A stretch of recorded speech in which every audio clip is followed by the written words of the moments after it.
Welcome back to New Day Cleveland.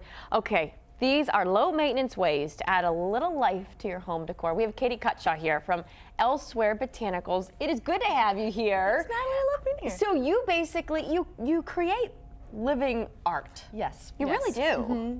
Yeah. So you clearly have a passion for this. Has this been something you've done for a long time? Yeah, pretty much. I've always had something special about plants in me. I've covered my whole body with them, so. You have tattoos of plants too? Oh, all my tattoos are wow, plants and, I didn't notice birds. that. Yeah. So just looking to make a life with it, and it's just been bringing me so much joy and whimsy, and I want to bring that to you. Well, and so the great thing about this is you have pop-up stores basically. So she doesn't have one storefront, but you go to different events throughout the area and you do pop-ups. A little vagabond. Yeah, traveling elsewhere, I call it. Yeah. So you have a sampling here of some of the great things that you have that people can purchase. Yes, I brought a lot of different examples of different levels of care, so there's something for everyone. I really love I do all my own painting of my pots whenever it's possible, and whatever I don't paint, I either thrift, like this little guy. This is what they call a Shrek ears. Is that considered a succulent too, or what is that? It's a jade, which is a form of succulent. That, I've never seen that before. Yeah. That's very interesting looking. Yeah, so they're really beautiful, and then I put, I kind of call it painting with moss. So I have lots of colored moss that I, just zone out and get working with it. So we have a few really special plants. So those would need the least amount of care, correct? Or no? They require a high amount of light but a low amount of water, so you always want to make sure that you let your succulents completely dry out. I water my succulents from the bottom, so I set them in like a tray and fill the water about up to here and let them just hang out for about half an hour or so.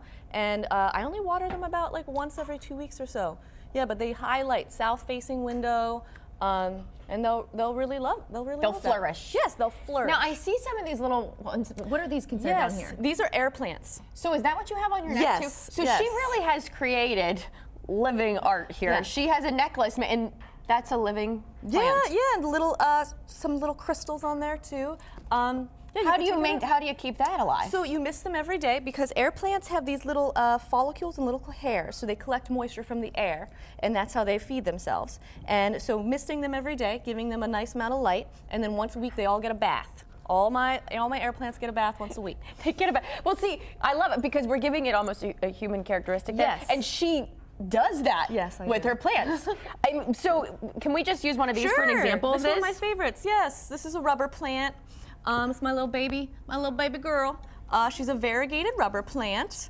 So it says, give me lots of indirect sun and moisture and never let me dry out. And before bed, don't forget to read me my favorite story, The Giving Tree. Now, which one is the one here that you said needs a kiss every night? Yes, this is another rubber plant. This one needs a kiss every night? Yes, a kiss on the lips, if you can find their lips. That would be a little difficult, but I'm sure even if you just do it on a leaf, you'd be good to go, right? Yes. So you really try to, for those who maybe can't have animals or pets in their home, this is a great way to give something care and attention. Yes, I think that once you give a plant a personality and you really focus on it almost as being like an individual. I need to mention what's over here hanging. Yes, this is a wild name. I haven't heard of these before, but plant lovers might have. They're called kokodama balls. They're a Japanese art of making string gardens. And a lot of this moss, like on this one right here, this is called a sweetheart philodendron. And I actually foraged this reindeer moss in the Appalachian Mountains a couple weeks ago. Wow. Yes. So I just really love the wildness that kind of art allows me to participate in with my plants. And they're really, really easy to take care of. You just soak them full for like a week, like for like a half an hour every week. Well, if you want to get involved on this too, you do workshops. Yes. I know we have some information for a workshop for you. When's your next one coming up? March 19th. Okay. With Ohio Tropics, my friend Raphael.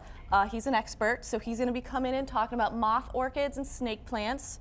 So that's going to be at the Cleveland Urban Winery on Lee Road.